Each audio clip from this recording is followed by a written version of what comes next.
사도행전 27장 13절에서 44절 말씀을 가지고 안심하고 하나님의 계획을 믿으라 하는 제목으로 함께 말씀을 나누고자 합니다. 지난주 말씀에서 바울은 로마로 가는 항해를 시작했습니다. 바울은 로마까지 호송을 책임진 백부장에게 큰 신뢰를 얻었습니다. 바울은 배 선장과 선주들에게도 신뢰를 얻었습니다. 바울은 이렇게 하나님을 모르는 사람 모두에게 신뢰를 얻었던 사람입니다. 바울은 자신의 경험을 바탕으로 더 이상 항해하지 말라고 권고했지만 그 권고는 무시됐습니다. 하나님께서는 바울을 고난에서 건져주시기보다는 함께 고난의 길을 가도록 하신 것입니다. 혼자서 가지 않게 하시고 함께 갈 동역자들을 붙여주셔서 함께 가도록 해주셨습니다. 이제 오늘 말씀에서는 바울의 말을 듣지 않고 자신들의 뜻대로 하다가 어려움당하는 뱃사람들의 모습이 나옵니다. 그럼에도 불구하고 바울은 그들을 구하려고 세 가지 조언을 합니다. 바울이 분명히 말했는데도 불구하고 그들은 자기 뜻대로 죄수들을 죽이려고 하던 군인들도 나옵니다. 오늘 말씀에서 대조되는 것은 자기 생각대로 하다가 망하는 사람들과 하나님의 뜻에 따라 다른 사람들도 하나님의 뜻에 따라 구조되도록 이렇게 인도하고 권면하는 바울이 비교가 됩니다. 우리는 어떻게 하면 이렇게 거절당하면서도 바울처럼 하나님의 뜻에 따라 이렇게 권면하며 안심하고 하나님을 믿으라고 하나님의 계획을 믿으라고 우리가 말할 수 있을지 생각해 보도록 하겠습니다. 첫 번째로 13절에서 20절은 바울이 말한 대로 되었다라는 내용입니다. 13절은 난풍이 순하게 불자 선원들은 자신의 목적을 얻은 줄로 알고 닻을 올리고 크레타 해안에 바싹 붙어서 항해했습니다. 왜냐하면 미항에서 페닉스까지는요 거리가 몇십 마일 안 됩니다. 그렇기 때문에 이게 조금만 가면 되는데 바람이 아침에 일찍 순하게 바람이 이렇게 아래로 불었다는 말입니다. 약하게 순하게 불었습니다. 그래서 이제는 순풍이 부니까 바람 타고 해변 따라서 몇 시간만 가면 된다. 이런 상태가 된 것입니다. 그래서 이들은 아주 의기양양하게 출발했습니다. 근데 14절에서 그런데라는 말로 상황이 반전됩니다. 얼마 지나지 않아서 유라굴로라고 하는 폭풍이 섬 쪽에서 몰아쳤습니다. 유라굴로라는 말은 그리스 말과 라틴 말이 합쳐진 말입니다. 유로스라는 말은 그리스 말로 동풍이라는 뜻이고요. 또 아굴로라는 말은 라틴 말로 북풍이라는 뜻입니다. 따라서 북동풍이라는 뜻입니다. 이제 섬의 남쪽으로 이렇게 해안을 따라서 가고 있는데 바람이 섬 쪽 북동쪽에서 이렇게 불어오고 있습니다. 배가 가야 하는 로마 쪽은 북동쪽입니다. 그러면 정확히 역풍이 불고 있다는 뜻입니다. 근데 이 유라굴로라고 하는 바람은 굉장히 거센 회오리 바람과 같은 그런 것이라서 이렇게 방향을 잡을 수가 없는 것입니다. 그래서 15절에서 배가 유라굴로라는 바람에 사로잡혔다라고 했습니다. 그러니까 배가 오늘날처럼 엔진이 있는 게 아니고 돛과 또 뭐가 있습니까?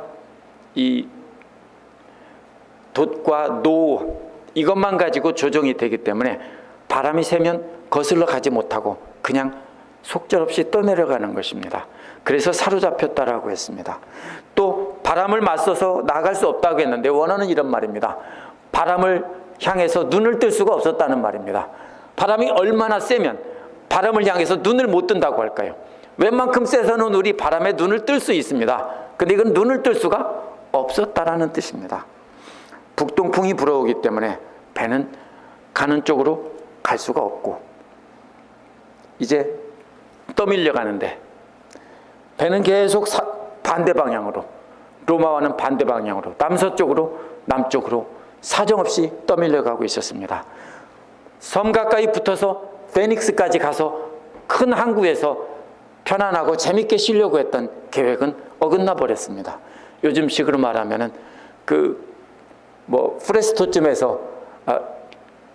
프레스노쯤에서 어디까지요? 라스베가스까지 조금만 더 가면은 우리 편안하고 재밌고 맛있는 거 먹으면서 놀면서 지낼 수 있다. 이런 식이었습니다. 그런데 그 계획이 어긋난 겁니다. 그래서 16절에는 가우다라는 작은 섬 아래로 떠밀려 갔습니다.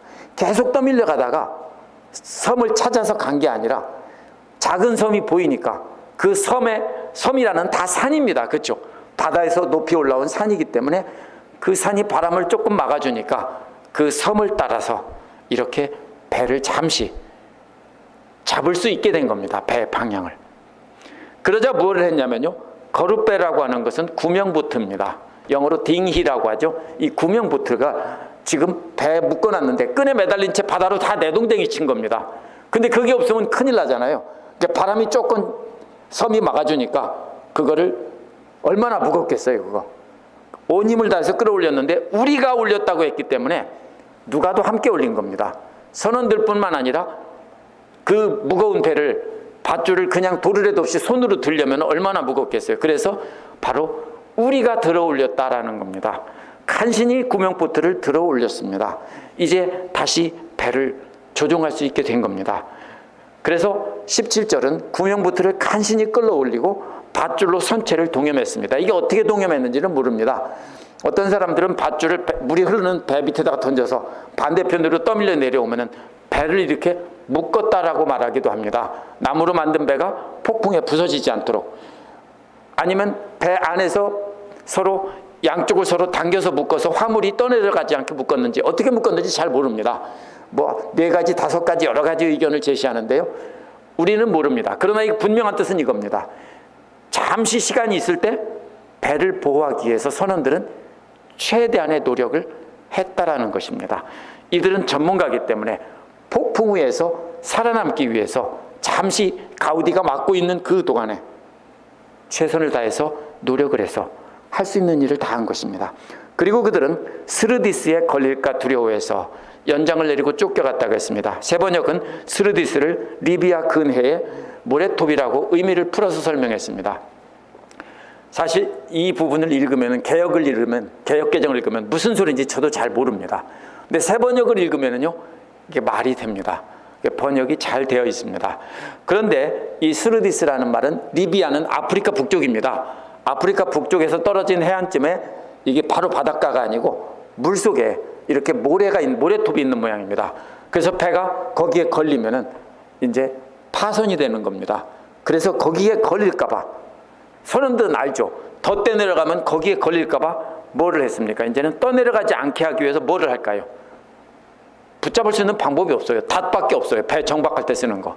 그런데 그거 던져봤자 폭풍우 때문에 사정없이 끌려 내려가는데, 그래도 떠내려가는 속도를 줄이려고 닷을 내려서 배가 그쪽으로 안 떠내려가게, 리비아 쪽으로 안 떠내려가게 안간힘을 다하고 있는 겁니다.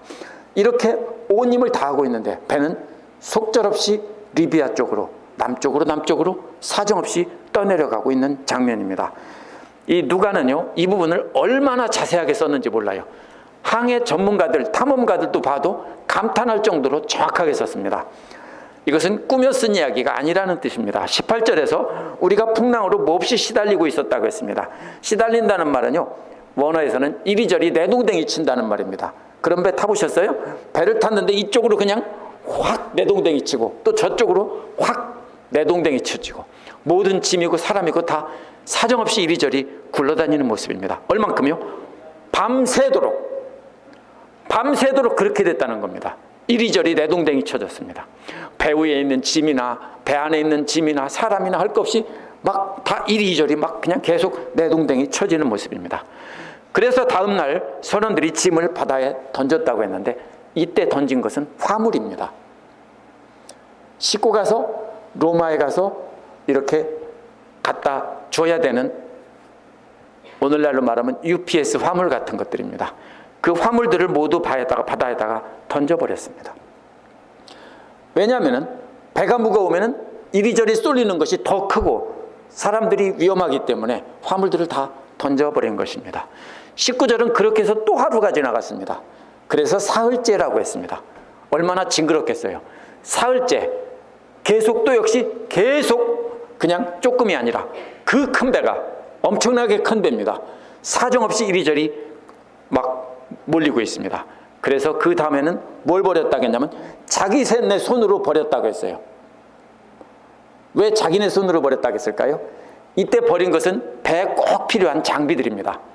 항해를 하려면 반드시 필요한 장비들인데 그것들은 언제 버리냐면요, 절대로 안 버립니다. 언제 버립니까? 폭풍이 몰아쳐서 싹 쓸어갈 때 그때만 날아가는 겁니다. 근데 이번에는 뭐예요? 살고 싶어서 그것마저도 다 버렸다는 겁니다. 이제 배를 운항할 수 있는 도구는 아무것도 없습니다. 물론 있죠. 돛은 있고 키는 달려있지만 나머지는 다 버렸습니다. 이 배 기구들을 다 버렸습니다. 이제는 선원들은 더 이상 배를 어떻게 컨트롤할 수가 없는 상황입니다. 그래서 이것은 좌절감이 점점 커져가는 모습을 누가는 생생하게 그리고 있습니다. 지금 처음부터 보세요. 조금씩 좀 어떻게 합니까? 처음에는 화물을 버리고 그 다음에는 기구를 버리고 그 앞에서는 뭐를 했습니까? 줄을 매고 구명보트를 끌어올리고 이 할 수 있는 모든 일은 순서대로 다 했는데 점점 더 악화되고 있습니다. 이 영화와 같은 장면입니다. 그래서 이는 사람이 할 수 있는 기술을 다 했습니다. 이제 배는 운항할 수 있는 도구도 아무것도 없습니다. 그냥 속절없이 거대한 파도에 맡겨진 채 선원이고 죄수고 승객들이고 할 것 없이 그냥 똑같이 이리저리 내동됨이 쳐지고 있습니다. 20절은 그러나 여전히 소망이 없다고 했습니다. 여러 날 동안 해도 별도 안 보였다고 했어요. 해는 언제 보입니까? 낮에 보이고 별은 밤에 보이죠. 이게 뭐예요? 뱃사람들이 방향을 알 수 있는 것입니다. 근데 해도 안 보이고 별도 안 보여서 방향을 알 수 없었다는 뜻입니다. 얼마나 답답했겠습니까? 그렇다면 그 많은 날 동안 하루 이틀 사흘이 아니라 며칠이 지났는지 뭐라고 했냐면 여기서는 많은 날이라고 했습니다. 많은 날 동안 그렇게 달도 별도 해도 보이지 않고 사정없이 떠내려가는 겁니다. 어떻게 됐겠어요? 먹은 거 다 토하고, 그죠? 멀미 아무리 안 하는 사람이라도 똥물까지 다 토하면서 이리저리 굴러다니는 모습입니다. 그런데도 폭풍은 여전히 작아지지 않고 있습니다.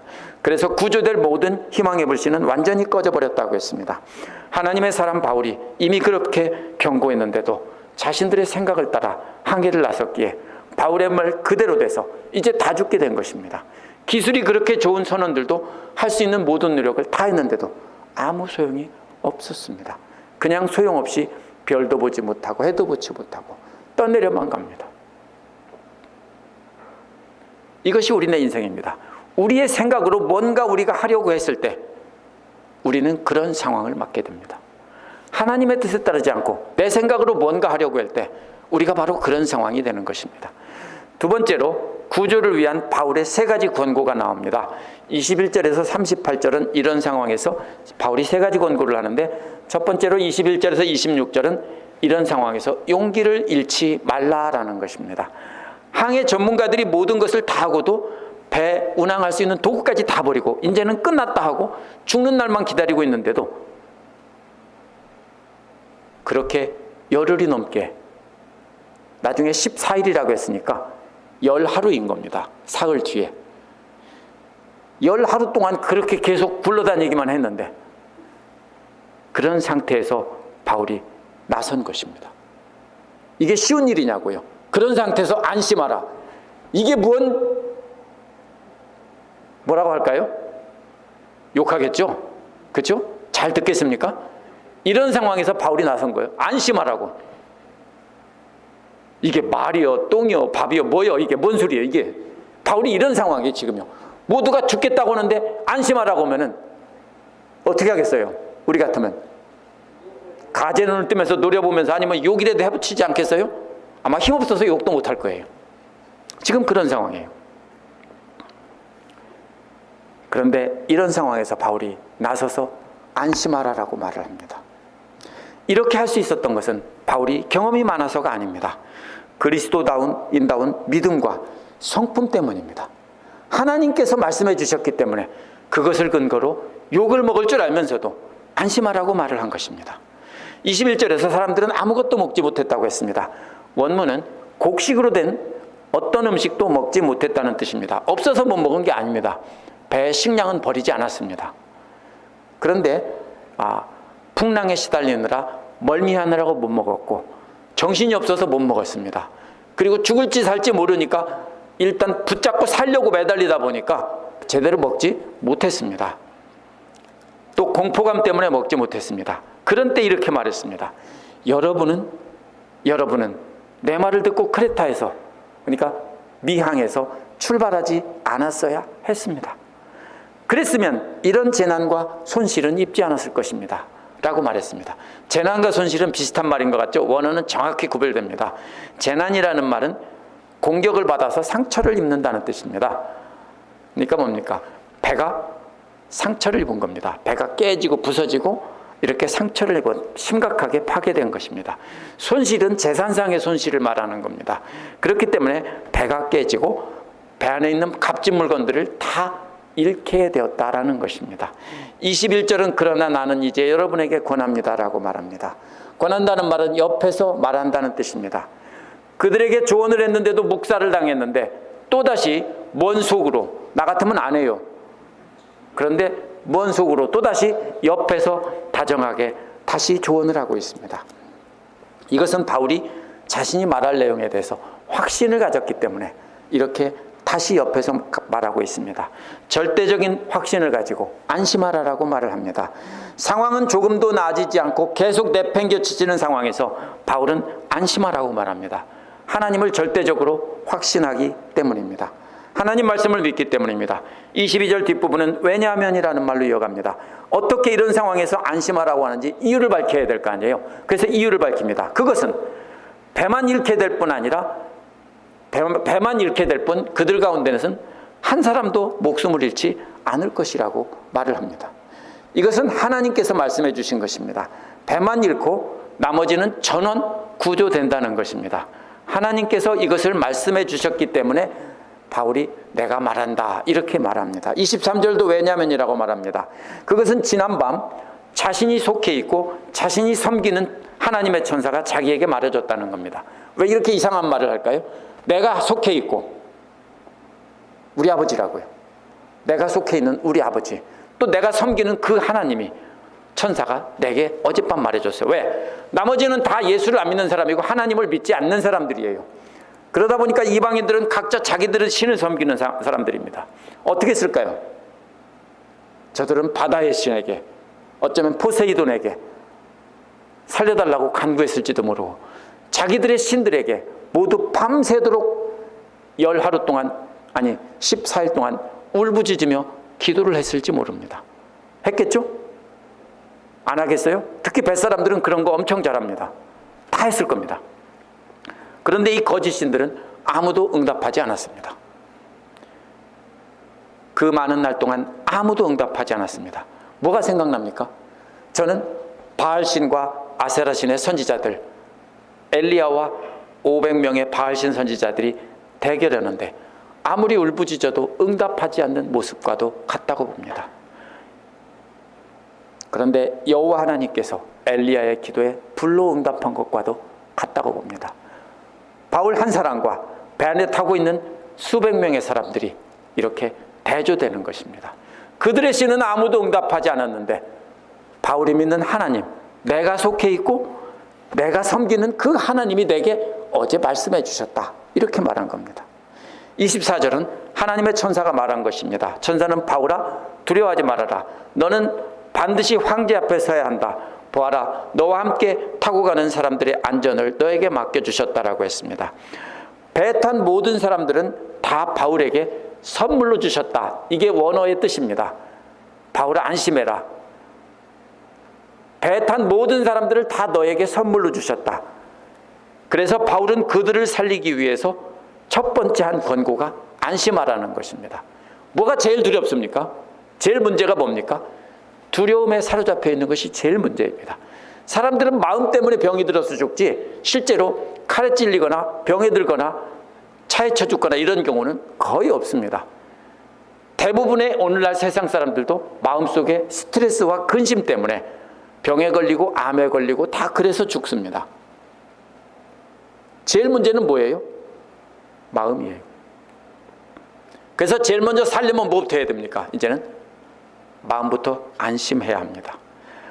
죽음의 순간에서 모든 것을 포기한 사람들에게 하나님께서 너희들 생명을 다 나에게 선물로 주셨거든? 다 너희들은 이제 내 거야, 이런 뜻입니다. 내 손에 달려있다는 뜻입니다. 그러니까 내 말을 믿고 안심하라는 것입니다.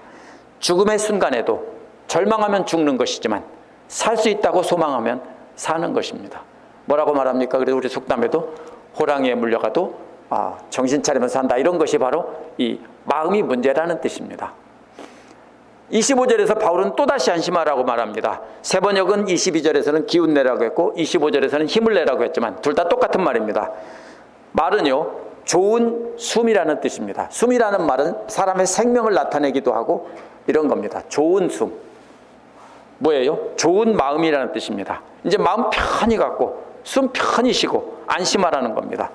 25절 뒷부분에서도 왜냐하면 말 이어갑니다. 왜 편히 숨을 쉬며 안심하여도 되는지 이유를 밝혔습니다. 그것은 앞에서는 하나님의 천사가 내게 말해줬거든 이랬는데 이번에는 내가 하나님을 믿는다라고 하는 겁니다. 하나님의 천사가 내게 말씀해 주셨잖아.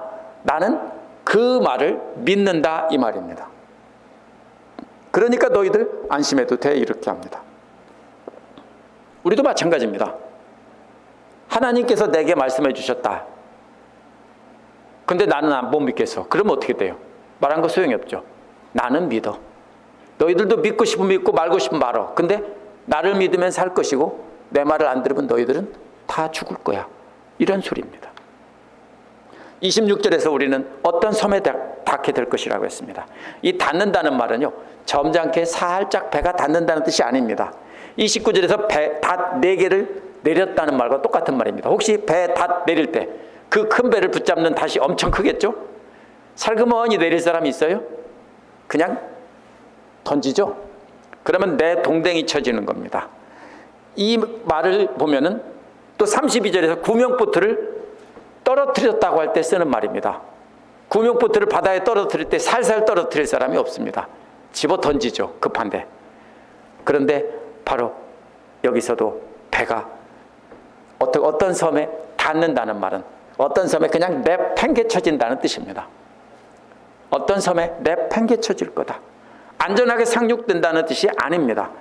풍랑이 있는 가운데 닻을 조용히 내릴 사람도 없고 밧줄을 끊어 구명보트를 떨어뜨릴 때도 그것을 살살 끊어, 배 혹시 상할지 모르니까 그렇게 끊는 사람 없습니다. 사정없이 끊어서 내팽개쳐지게 하는 거죠. 원어의 이 말은요, 본래 전차가 뭡니까? 배너라는 영화 보셨죠? 그 말이 끄는 전차가 막 정신없이 달리는데 거기서 다른 전차가 부딪혀서 떨어져 나가는 겁니다. 그때 쓰는 말이 이 말입니다. 이해가 됩니까? 오토바이를 타고 시속 60마일이라고 하면 그냥 죽을 테니까 제가 40마일이라고 할게요. 40마일 속도로 가다가 쾅 부딪혀가지고 몸이 공중부양하는 장면과도 같습니다. 그렇게 배가 강력하게 육지에 부딪힐 것이다, 이런 뜻입니다. 전차에서 정신없이 달리다가 나동거라지는 모습과 같이 어떤 섬에 그렇게 내팽개쳐진다는 뜻입니다. 이 자체가 배가 완전히 파손될 것이다 라는 의미를 여기서 암시해 주고 있습니다. 27절에서 32절은 두 번째 권고입니다. 두 번째 권고는 어느 누구도 배를 떠나지 말고 배에 모두 남아 있어야 된다는 것입니다.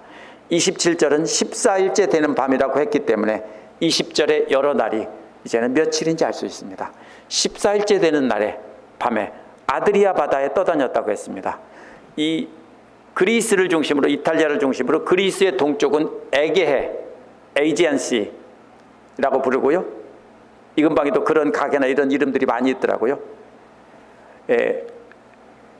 그 반대편 그리스와 이탈리아 사이에 있는 바다가 아드리아 바다입니다. 이제 그쪽 바다입니다. 이제 그쪽 바다까지 떠밀려 갔습니다.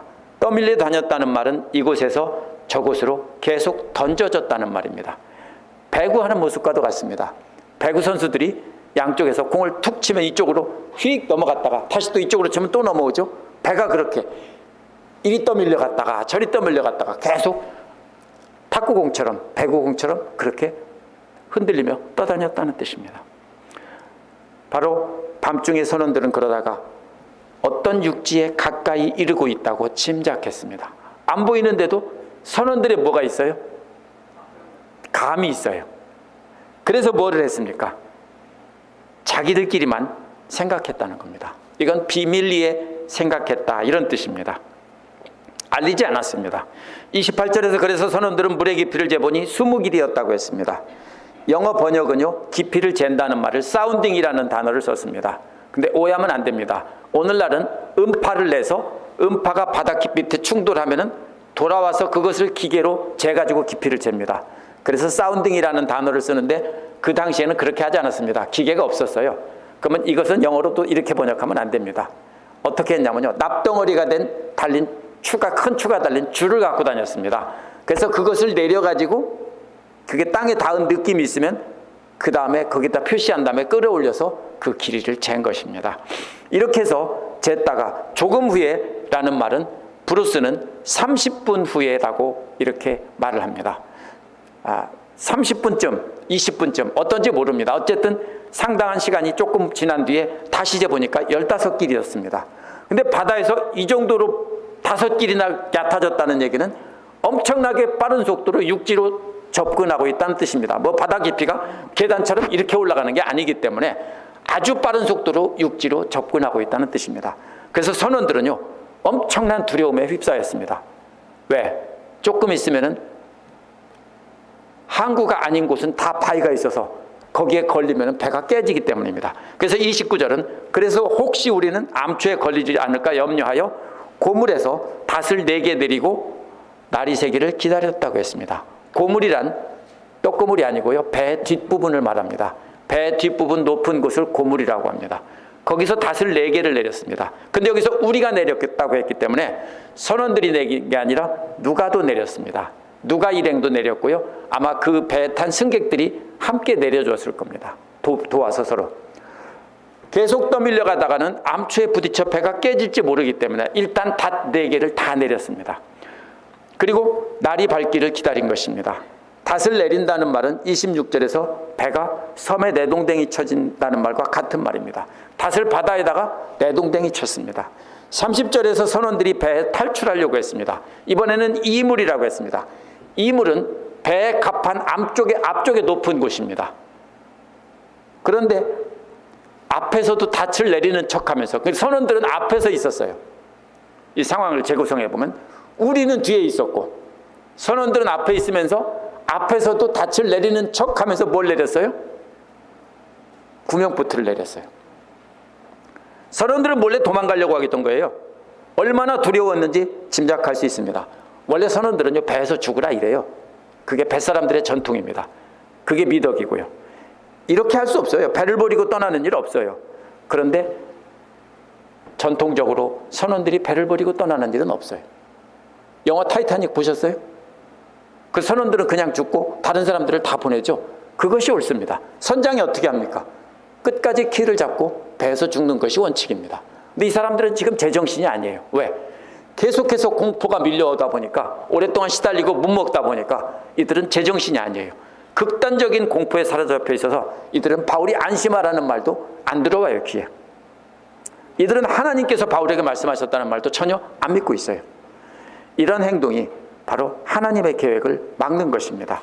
31절에서 백부장과 군인들에게 바울은 이렇게 말했습니다. 이 사람들이 배에 남아있지 않으면 당신들은 무사할 수 없습니다. 그랬습니다.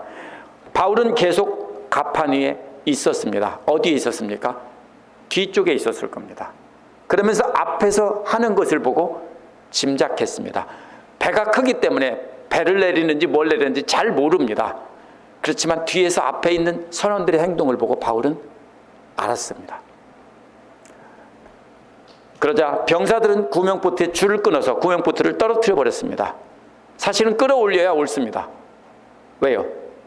어떻게 될지 모르고 육지로 나가려면 끌어올려야 되는데 지금 어떤 상황이에요? 긴박한 상황입니다.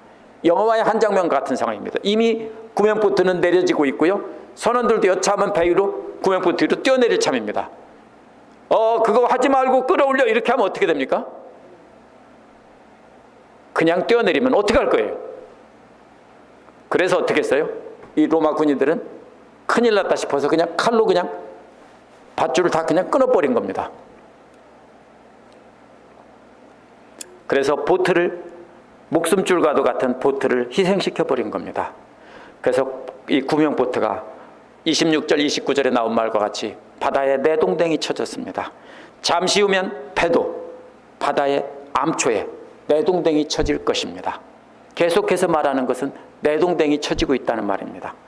하나님께서 모든 사람의 생명을 바울에게 맡겨주셨기 때문에 바울은 모두를 살리려고 모두 함께 있어야 한다는 것입니다. 선원들이 없으면 배를 조종할 수 없기 때문에 그냥 다 죽는 것입니다.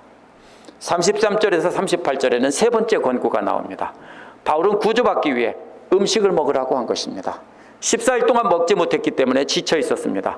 음식을 먹지 않으면 잠시 후에 헤엄쳐 나가야 되는데 헤엄쳐 나갈 힘도 없어서 죽게 됩니다. 그래서 바울은 이제 먹으라고 했습니다. 열나흘 동안 마음 졸이며 아무것도 먹지 못하고 다투하면서 겨우 목숨만 붙어있는 그런 상태였는데 이제는 먹으라는 겁니다. 멀미 때문이기라기보다는 걱정 때문일 것입니다. 34절에서 바울은 안심시키기 위해서 음식을 먹으라고 했습니다. 또다시 34절 뒷부분은 왜냐하면이라는 말로 이어갑니다. 왜 음식을 먹어야 하는가 하면 너희의 구원을 위하는 것이라고 했습니다. 이 구원은 영적인 구원을 말하는 게 아니에요. 구조된다는 뜻이에요. 목숨을 살기 위해서 육지에 무사히 내리기 위해서 먹어야 돼. 우리 어떻게 해요? 아파서 죽게 생긴 사람, 음식 맛도 없어 안 먹는 사람에게 그래도 먹어야 살아 이렇게 하잖아요. 그렇게 안 해요? 떠먹이면서 그래도 먹으라고 하죠. 예, 바로 그 소리입니다. 죽게 생겼지만 그래도 억지로 먹어야 살아. 조금 있다가 이제 다 구조될 텐데 땅으로 나갈 텐데 그래도 먹어야 살아. 그러면서 뭐라고 합니까? 왜냐하면 너희 머리털 털끝 하나도 잃지 않을 거야. 어떻게 알아요? 털 몇 개 빠질지. 틀림없이 빠질 거예요. 수영하다 보면. 이게 뭐예요? 히브리식 과장법이에요. 하나도 다치지 않고 모두가 구조된다는 뜻이에요. 그렇게 말한 다음에 바울은 35절에서 빵을 들어 모든 사람 앞에서 하나님께 감사드리고 떼어서 먹기 시작했습니다. 이것을 가지고 이게 어디와 똑같으냐면요, 축사하시고 떼어주시고 이런 것과 똑같은 것이고요, 성찬식과 똑같아요. 그렇기 때문에 어떤 분들은 이것을 성찬식이라고 말하는데요, 그렇게 볼 수 없어요. 왜냐하면 전부가 다 불신자들이에요. 성찬식은 믿는 자들과 함께 떡을 떼는 겁니다. 그럼 뭘 한 겁니까? 바울은 사람들에게 자기가 믿는 하나님을 말하고 그것을 보여준 뒤에 자기가 빵을 먹기 전에 하나님께 감사 기도를 하고 빵을 떼어서 먹는 모습을 보여준 것입니다. 그럼 사람들은 어떻게 합니까? 아, 이 사람이 정말로 하나님을 믿는 사람이구나, 이렇게 하는 것입니다. 그래서 이것은 성찬식이 아니고 일반적인 식사입니다. 이렇게 한 사람들에게 자기가 믿는 하나님께 감사드리는 모습을 보여주자 사람들도 안심하고 먹기 시작한 것입니다. 아, 저 사람 말이 진짜구나, 저 사람이 믿는 하나님이 진짜구나, 이렇게 하면서 먹기 시작한 겁니다. 안심하라는 말은 22절과 25절에서 안심하라는 말과 어원이 같은 말입니다. 이제 편안한 마음으로 먹기 시작한 겁니다. 37절에서 그때 탄 사람이 276명이다라고 했습니다. 사람들은요, 오늘날 이 과학을 좋아하고 따지기를 좋아하는 학자들은 숫자가 너무 많다, 고대에 그렇게 큰 배가 어디 있냐라고 했는데요, 이거 그래서 그냥 상징적인 숫자고 꾸며낸 이야기다라고 말하는데요, 아닙니다. 그 당시에 조세푸스가 기록한 역사에 보면 조세푸스가 탄 배에 600명이 탔다라고 조세푸스의 라이프라는 책에 분명히 기록되어 있습니다. 인터넷 가서 검색해도 금방 나옵니다. 아마도 음식을 나눠주면서 세봤을지도 모릅니다. 그렇지 않다면 배 책임자인 백부장과 군인들은 배에 탄 사람 숫자를 세고 있었을지도 모릅니다. 분명히 그 숫자를 알았기 때문에, 그들에게 들었기 때문에 알았을지도 모릅니다. 38절에서 모두가 배불리 먹은 뒤에 곡식을 바다에 내버려서 배를 가볍게 했다고 했습니다. 배에 실은 화물과 항해 도구를 다 버렸는데 마지막 생명줄인 곡식은 남겨놓고 있었는데 이제는 먹을 만큼 배불리 먹고 그거는 다 버렸습니다. 왜요? 큰 돈이에요, 이것도요. 왜요? 안전을 위해서요. 배가 가다가 무거우면은요, 더 세게 부딪히고 더 많이 깨지기 때문에 있는 물건 다 버린 겁니다. 사실 곡식도 큰 돈인데 다 버린 겁니다. 이런 상황에서 이거 다 돈인데 너무 아까운데 하고 안 버리면 어떻게 됩니까? 죽어요. 우리 인생이 그래요. 이 아까운 거 붙잡고 있다 죽는 사람들 영화 같은 데 나오죠. 욕심 부리면 안 됩니다. 우리가 먹을 거 배불리 먹고 난 그 나머지는 우리가 욕심 부리면 안 돼요. 나머지는 어떻게 해요? 뿌려야 돼요. 그래야 살아요, 위기에서. 세 번째로 39절에서 44절에 보면요, 바울이 얘기한 대로 모두가 구조됐습니다. 바울이 얘기한 대로 다 구조되는 장면입니다. 39절에 날이 밝자 어느 땅인지 알 수 없지만 모래밭만 있는 항만이 보였다라고 했습니다. 이 말이요, 사실은 조금 번역이 우리가 오해하기 쉬워요. 항만이면 항구라는 뜻이잖아요. 이것은 항구라는 뜻이 아니에요. 원어는요, 원어는 가슴이라는 뜻이에요. 가슴이 보였다, 이런 말이에요.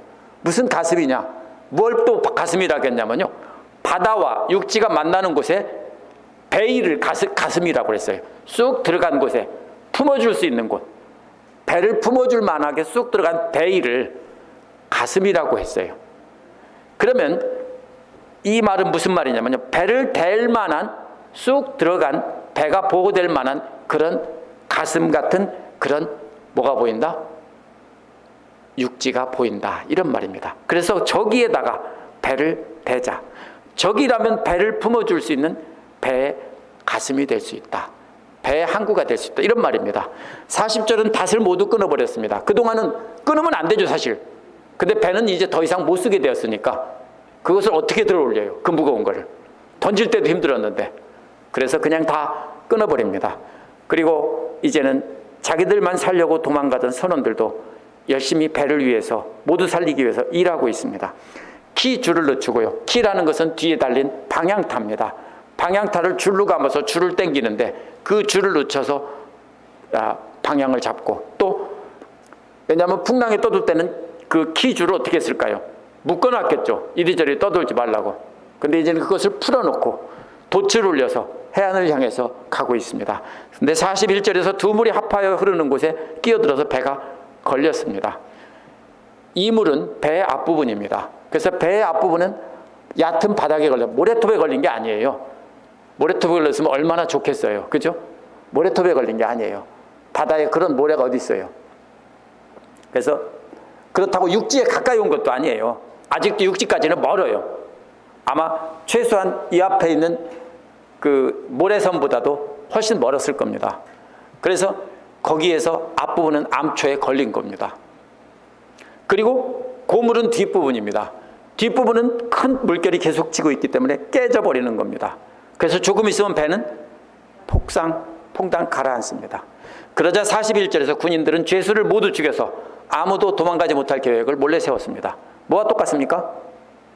앞에서 선원들이 배를 몰래 내리고 자기들이 도망가려고 했던 것과 똑같습니다. 계획했다는 말은요, 누가복음과 사도행전에서는 사람의 계획과 하나님의 계획에 모두 쓰입니다. 그런데 대부분 하나님의 계획에 쓰입니다. 하나님의 계획은 뭡니까? 모두 살리는 겁니다. 그런데 사람의 계획은 뭐예요, 여기서요? 자기들만 사는 겁니다. 선원들은 자기들만 살려고 했고 군인들도 자기들만 살려고 했습니다. 군인들이 왜 이렇게 행동하냐면요, 군인들은 죄수 하나가 탈출하면 그 지키는 사람이 죽어야 돼요. 책임지고 데려오지 않으면 그 군인이 죽어요. 군인이 살려면 어떻게 해요? 도망가기 때문에 할 수 없이 활로 쏴 죽였다, 이렇게 하는 거예요. 그리고 그 죽은 증거라도 가져가야 돼요. 그래야 살아요. 그래서 자기들이 살려고 죄수들을 다 죽여야 된다. 왜? 하나라도 도망가면 자기들은 죽은 목숨이기 때문에 그래요. 이들은요, 모두가 구조될 거라고 하는 하나님 말씀을 잊었습니다. 듣고도 기억하는 사람이 지금 선원들이건 군인들이건 아무도 없어요. 그러자 43절에서 백부장은 바울을 안전하게 구하기 위해서 그들의 계획을 막았습니다. 백부장은 바울이 말한 하나님의 계획을 믿었는지 안 믿었는지 알 수는 없습니다. 분명한 것은 하나님께서 백부장을 통해서 그 군인들의 계획을 막게 하신 것입니다. 그래서 백부장은 헤엄칠 수 있는 사람은 먼저 뛰어내려서 바다로 올라가라고 했습니다. 44절에서 그 밖에 남은 사람들은 널빤지나 부서진 뱃조각을 붙잡고 육지로 올라가라고 명령했습니다. 그래서 모두가 다 구조되었습니다. 오늘은 설교라기보다는 한편에 무슨 영화를 보는 것 같죠. 본문을 정확하게 이해하기 위해서 제가 이렇게 설명을 드렸습니다. 오늘 말씀에서 비교되는 게 뭡니까? 하나님을 믿는 사람과 하나님을 알지 못하는 사람이 비교가 됩니다. 하나님을 알지 못하는 선원들과 군인들과 하나님을 믿던 바울이 비교가 됩니다. 하나님을 알지 못하던 선원들은 순풍이 불자 옳거니 우리의 생각이 맞았어, 우리의 신들이 도와주는구나 하고 하나님의 경고를 무시하고 갔습니다. 자기 기술로 모든 노력을 다했는데 오늘 말씀은 전부 다 도로 무기였다, 이런 말입니다. 오늘 말씀에서 오늘날도 하나님을 알지 못하는 사람들은 이 오늘 말씀에 나온 선원들과 똑같습니다. 자신의 생각을 따라 인생의 길을 결정하고 자신들의 지식과 기술로 모든 노력을 다해서 인생의 풍랑을 헤쳐나가다가 성공하면 나는 이렇게 성공한 사람이야 라고 책을 내고, 실패하면 내 인생 왜 이 꼴 이 모양인지 한탄을 합니다. 그게 세상 사람들입니다. 그런데 아무 소용이 없습니다. 더 큰 문제는 하나님을 믿는다고 하는 사람들이 풍랑을 만났을 때 똑같이 한다는 사실입니다.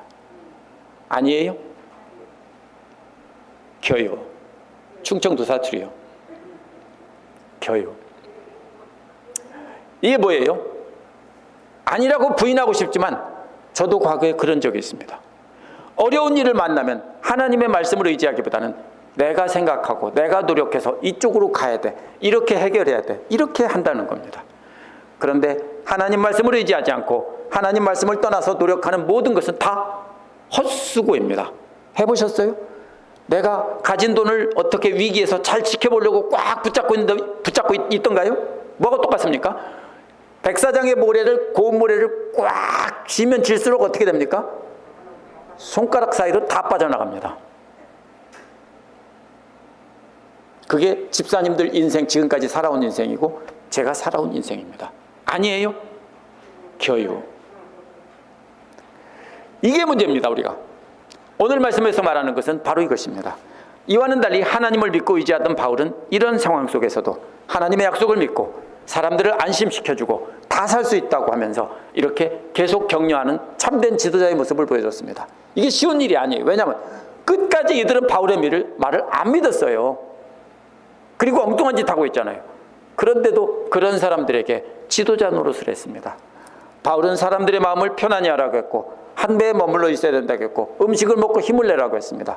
바울의 말 이 세 가지 중에 한 가지라도 안 들었으면 다 죽었습니다.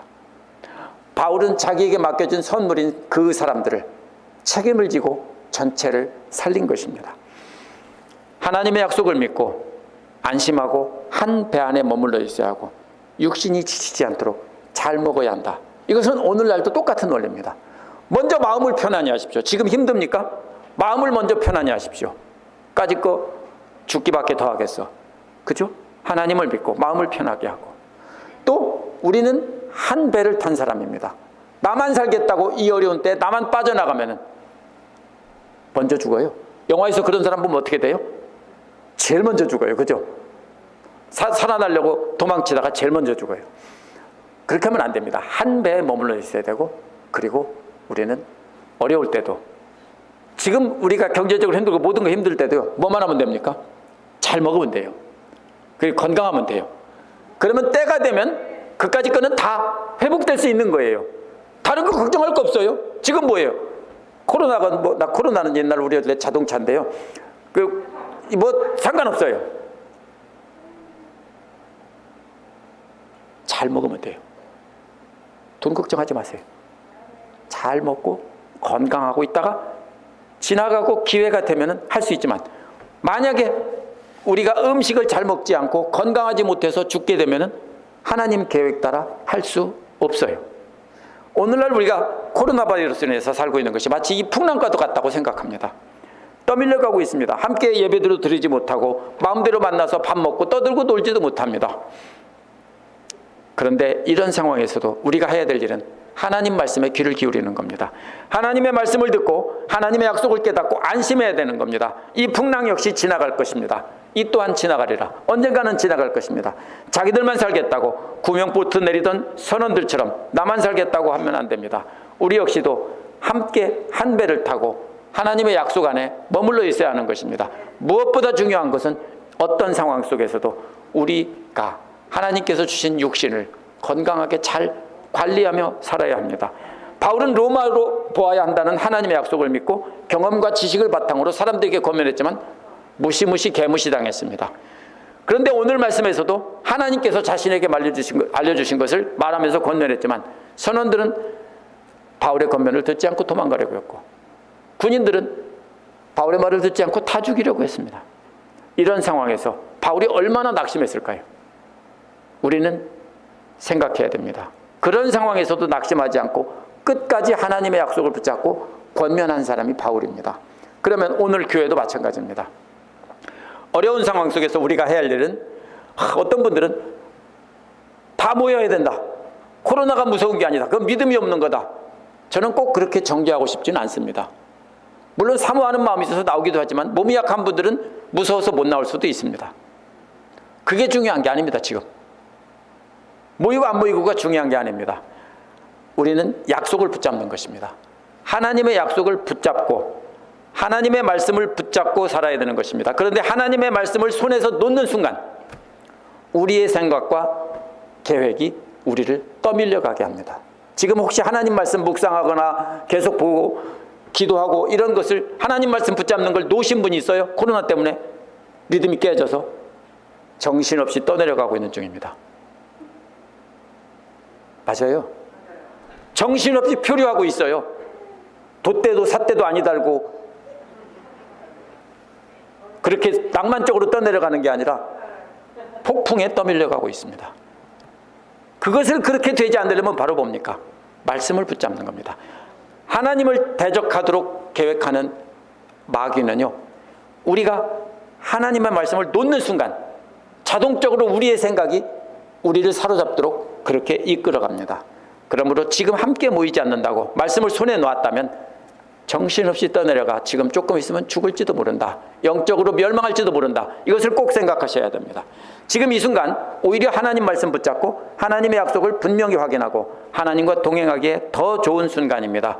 이 고난의 시간들이 하나님을 붙잡고 하나님의 계획을 발견하면 우리가 안심하고 하나님의 계획을 믿을 수 있는 축복의 시간입니다. 나만 안심하고 나만 하나님의 계획을 믿으면 안 됩니다. 다른 사람에게도 먼저 권면해야 되는데, 내가 먼저 믿지 않고 안심하지 않은 상태에서 너도 안심하라, 이게 말이 돼요? 더군다나 욕 바가지로 먹으면서 너도 안심하라 할 수 있어요? 못해요. 그래서 먼저 내가 믿어야 됩니다. 그 다음에 우리는 다른 사람에게 그렇게 권면해야 됩니다. 하나님께서도 우리에게, 바울에게 그 많은 사람들을 맡겨주신 것처럼 우리에게도 맡겨주신 생명이 있습니다. 우리를 보고 구원을 받도록 정해주신 생명들이 있습니다. 그 사람들을 우리가 맡아야 되는데 그들도 역시 우리를 향해서 욕하고 대들고 우리가 권면해도 끝까지 안 들을 것입니다. 그래도 우리는 그들에게 말씀을 권면하며 하나님의 계획을 믿으라고 하는 우리 모두가 되어야 됩니다. 함께 기도하겠습니다. 우리 말씀을 생각하면서 잠시 한 목소리로 각자가 이렇게 하나님 앞에 기도하겠습니다. 내 생각을 붙잡고 내 생각대로 살면서 말씀을 놓고 있다가 떠밀려가고 있다면 이 시간 말씀 붙잡게 해달라고 기도하시고, 하나님의 말씀을 따라서 우리가 이 풍랑 속에서도 우리가 안심할 수 있게 해달라고 함께 기도하겠습니다.